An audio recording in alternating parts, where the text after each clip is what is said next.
वो आपका chocolate day, किस day, hug day, propose day, promise day सब होके बहुत सारे नहीं सर, एक के साथ ही सब होना चाहिए। एक ही साथ मतलब वो सब होते होते तो वो कोट कर देंगे, जेडी मजीठिया ने कहा था बहुत सारे आने चाहिए। तो अगर जेन जी की बात करें तो कंपैरिजन में उसके इतना इंस्टा फॉलोअर्स हो गए, साले मेरे वो मत करो। इसलिए मैं कुछ ऐसी रील बनाऊं ताकि अटेंशन ग्रैब करूं कि आप यहाँ तक लिख देते हो कि डेथ हो गया, वहां तक नहीं जाना चाहिए। ये समझ गए आप? मैं समझ गया, मैं समझ बोलूंगा।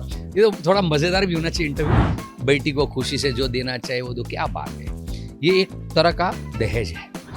बेटी आई थोड़ा जबरदस्ती से, पहले दिन से नाखुश है घर में, जो घर लड़की नाखुश आई अपने बाप माँ को प्रेशर में देगी, वो आपके घर में खुशियां क्या लाएगी? लड़की को पढ़ाने जैसे बड़ा दहेज कुछ है ही नहीं। आपने बहुत लोगों को टोपी पहनाई पहले टेलीविजन पे, अभी आप टोपी पहन के कौन सी नई टोपी पहनाने वाले हैं, ये बताइए।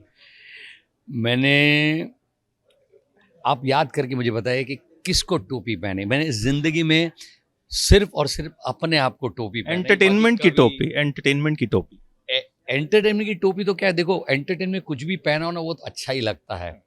क्यों? बिकॉज वो लोगों के श्रृंगार को, लुक को बदलता है, और टोपी पहनना एक स्टाइल है। तो हमने जो टोपी पहना है उसे हमने एक स्टाइल क्वोशंट ही बढ़ाया है। एंड मेरे पास बहुत सारी टोपियाँ हैं, अगर आप पहनना चाहे तो आपके मोर देन वेलकम है।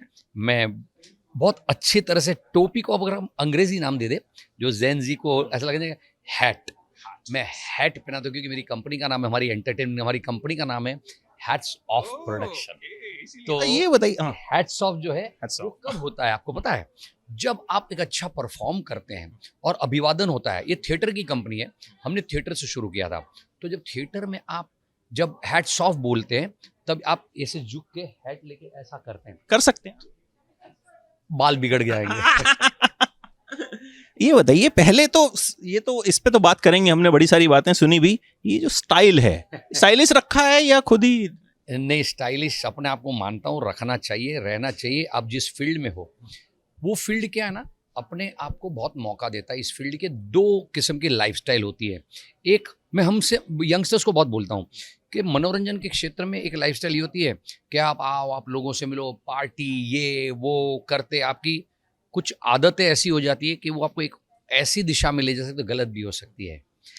दूसरी लाइफस्टाइल ये कि जब आपको पता है कि आप इस लाइन में आते हो तो आपको पता है कि आपको स्क्रीन पे दिखना है, इतना प्यार, इतना रिस्पेक्ट मिल रहा है, आपके इतने फैन फॉलोइंग है, आप इतने अच्छे दिखते हैं, ऊपर वाले ने इतना अच्छा लुक दिया है, टैलेंट दिए, तो आपको क्या लगता है कि मुझे ये मेंटेन करना चाहिए।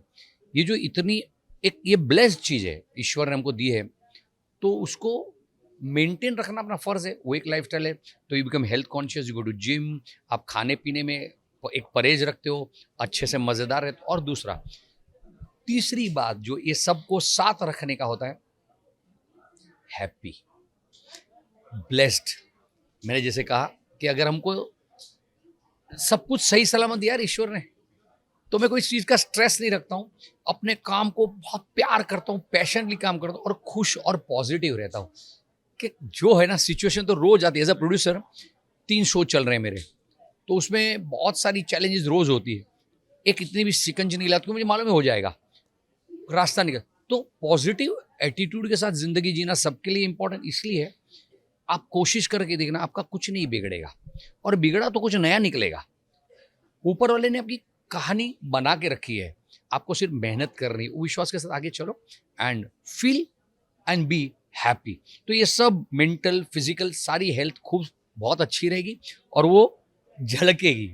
एक बड़ा नया कॉन्सेप्ट, और आजकल एक वर्ड है जेन जी, यंगस्टर्स जो हैं, रील्स का जमाना है, तो उनको भी छुएगा ये सब्जेक्ट, या किस तरीके से ये अक्रॉस जनरेशंस अपील करेगा? जो सोनी पे आपका नया शो 19 फरवरी से रात 8:30 आ रहा है। अक्रॉस जनरेशन अपील करना बहुत ज़रूरी है, क्योंकि इंडिया आज भी सिंगल टेलीविज़न हाउस होल्ड है, तो पूरा परिवार देखता है। और हमारे कुछ ऐसे निर्णय हैं जो निर्णय सभी साथ में लेते हैं।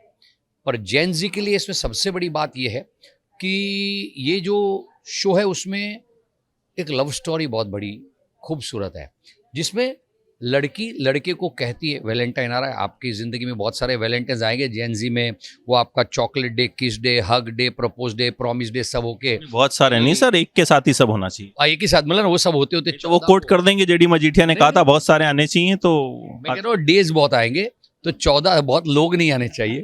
तो 14 तारीख को वैलेंटाइन डे पे आप जब किसी को एक को अपना वैलेंटाइन बनाएंगे या है उसको कुछ, एक बात का ध्यान रखिएगा, क्या है कि लव स्टोरी का एक बड़ा अच्छा सा हमारे इसका एक बेसलाइन, एक फिलॉसफी है, I can sacrifice anything for my love but my family.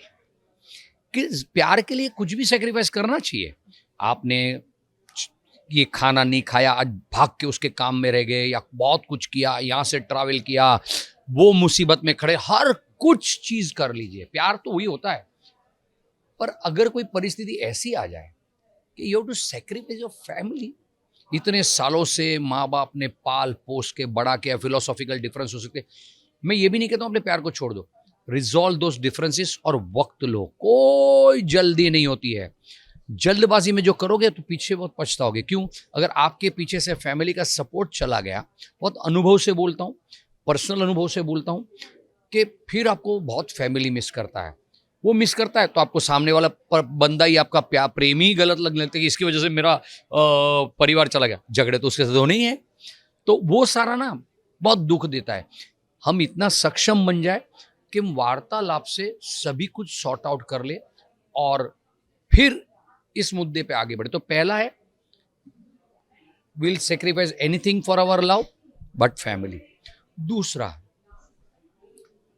जब प्यार, शादी, इसमें क्या हो जाता है कि हमारा समाज है ना, इसलिए बना है, हमने समाज प्रथा इसलिए बनाई कि हम इकट्ठा, ज्यादा लोग इकट्ठा बन जाए और ज्यादा पावर बने, और हम समाज एक साथ रहकर हमारी जिंदगी को बेहतर बना पाए, ज्यादा खुशियां बटोर सके, ज्यादा अगर दुख दर्द है तो बांट सके। समाज अच्छे के लिए बना था।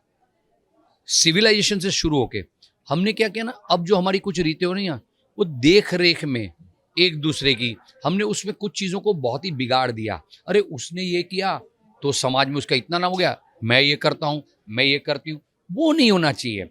आप लोग भी अगर जेन जी की बात करें तो कंपैरिजन में उसके इतना इंस्टा फॉलोअर्स हो गए, साले मेरे, वो मत करो। इसलिए मैं कुछ ऐसी रील बनाऊं ताकि अटेंशन ग्रैब करूं, और अटेंशन ग्रैब करने में चक्कर में आप कर क्या देते हो कि आप यहां तक लिख देते हो कि डेथ हो गया। वहां तक नहीं जाना चाहिए। ये समझ गए आप? मैं समझ गया, मैं समझ बोलूंगा, ये तो थोड़ा मजेदार भी होना चाहिए इंटरव्यू। तो मेरा मुद्दा ये है कि जो करते हो उसका ध्यान रखा करो कि कहाँ बहक जाते हो। तो समाज बहक जाता है कब?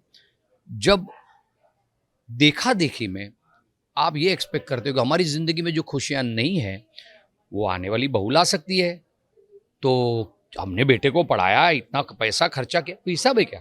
अरे आपका बेटा था, अनपढ़ रहता तो आपको भारी पड़ जाता, तो उसके बेटे को पढ़ाया लिखा, उसके बदले ये सोचोगी कि घर कोई आने वाली लड़की उसका कॉम्पेंसेशन करे। तो ये तो ऑलमोस्ट बहुत क्लीशेड वर्ड है, पर बेटे को मार्केट में रख के बोलो कौन जब से ज्यादा बोली लगाता है, वो बात हो गई। और जिंदगी ऐसे बनती? बिल्कुल नहीं बनती है। ये प्रेशर नहीं करना चाहिए। दूसरा, आज जो जैसे जनरेशन बदलती है, शब्द बदल जाते हैं, तो आज लोग ये बोलने लगे, हाँ हमको कुछ नहीं चाहिए, आप अपनी खुशी से बेटी को जो देना चाहिए वो दो। अरे क्या बात है, बेटी को खुशी से जो देना चाहिए वो दो, क्या बात है? ये एक तरह का दहेज है। आप खुशी से जो करने वाला है आपके बोले बगैर कर लेगा। ये बोलना, अंडरलाइन करना बहुत गलत बात है। अब एक और बात पे आता हूँ, जो इन्होंने इतना बोला ट्रांसपेरेंटली, मैं इतना बोल रहा हूँ, तो मैं मेरी बात करता हूँ। मेरे जैसे लोग गलत करते हैं। मेरी 2 बेटियां हैं, तो कुछ सालों से मेरी वाइफ मुझे बोलती, ये बर्थडे पे ये लेते, ये धनतेरस पे ये लेते, अक्षय तृतीया पे ये गोल्ड ले लेते हैं। तो हाँ, क्यों क्यों? अरे बेटी को देने के लिए इकट्ठा करना है। तो मैंने कभी विरोध, हाँ ओके चलो, मैं तो बहुत नहीं मानता हूँ गोल्ड बोल्ड, पर उसको बोलती हूँ हाँ ले चलो ठीक है। फिर रियलाइज होता है कि 1 मिनट, हम वही कर रहे हैं। ये इकट्ठा करते करते अब मैं मेरी बेटियों को इतना दूं, तो सामने मेरे मित्रों पर, जिनकी इकोनॉमिकल कंडीशन शायद मेरे जैसी न हो, मेरे आसपास के सर्कल में, मेरे भाइयों पर या किसी पर भी, मेरे संबंधियों में ये दबाव आने लगता है, जेडी भाई ने तो ये किया था, अपने को ये गलत मिसाल कायम करते हैं हम, तो ये नहीं करनी चाहिए। इसको कंट्रोल करने का आप सोचोगे तो क्या हम बेटी को खुशी से दे, no, you do whatever use to. इसको प्रथा सिर्फ शादी में क्यों ये इसको प्रथा बनाकर रखा जाता है कि ये उन सबको बदलने का वक्त है। करना है दिल से करो, किसी के लिए भी करो, बर्थडे में गिफ्ट देने में, पर इसको जो प्रथा बना दिए वो नहीं होना चाहिए, गलत है ये। और उसमें होता क्या है, बेटी आई थोड़ा जबरदस्ती से आई, पहले दिन से नाखुश है घर में, जो घर लड़की नाखुश आई अपने बाप माँ को प्रेशर में देगी, वो आपके घर में खुशियां क्या लाएगी। फिर उसके पर आप नाखुश हुए, आपने थोड़ा प्रेशर बढ़ा दिया, उसकी और बेटी की आपके घर में रिश्ते में प्रॉब्लम, दरार, दोनों नाखुश, पूरा परिवार नाखुश। आपने थोड़ी जोर जबरदस्ती कर दी, वो चली गई, अलग हो गए तो प्रॉब्लम, क्राइम हो गया तो प्रॉब्लम। और आपने बड़े गुस्से में, गलत में, कोई लोग, बहुत लोग करते हैं, आप आंकड़े देख लीजिए, लोग जला देते हैं, किस हद तक इनह्यूमैनिटी पे पहुंचते हैं, तो जेल की सलाखें और पूरा परिवार, दोनों परिवार बर्बाद। तो ये जहां से शुरू होता है वहीं रोक देना चाहिए। और ये generation, I am very happy that you all believe कि you will all not succumb to this. हमको हमारा लड़का और हमको लड़की दोनों अच्छे लगने चाहिए, हम अच्छे से जिंदगी अगर कॉम्पेटिबल है, विल लिव टुगेदर। तो यंगस्टर्स के लिए ये शो बड़े प्यार से बनाया हुआ है, because it's basically a love story. और सिर्फ दहेज की बात नहीं है, बहुत सारे इश्यूज ऐसे हैं जो आपकी जिंदगी से आज के दिन में जुड़े हुए हैं। और आज की जिंदगी में जैसे शिक्षा, लड़की को पढ़ा रहे, जैसे बड़ा दहेज कुछ है ही नहीं। Please use your money, all strength, all assets in educating your daughter. ये बात कहने जा रहे हैं हम, और बहुत सारी बातें कहने जा रहे हैं। और इट्स नॉट जस्ट दहेज, बट ये शो है, खूबसूरत सी लव स्टोरी है, प्लीज देखना है ये 10 एपिसोड, 2 वीक देखिए। अगर आपने हमारे इतने शोज देखे हैं और आपने देखा है कि हमने हमेशा अच्छी कंटेंट दिए और लाइफ इम्पैक्टिंग स्टोरीज कही है, तो ये शो आपके दिलों में बस जाएगा, मेरा वादा है आपसे। बिल्कुल। और ट्रेलर देखकर और आपकी बातें सुन के मुझे भी लग रहा है कि अगर कुछ लोग भी इंस्पायर हो गए कि दहेज लेना नहीं है, दहेज देना नहीं है, आई थिंक वो इससे बड़ी सक्सेस होगी, उससे बड़ी टीआरपी कुछ हो नहीं सकती। Thank you so much sir, and wish you all the very best for the new show. I think जैसे आपने हमेशा एंटरटेन किया है, इस बार भी सिक्सर लगेगा। Thank you so much, thank you, heads of. Thank you.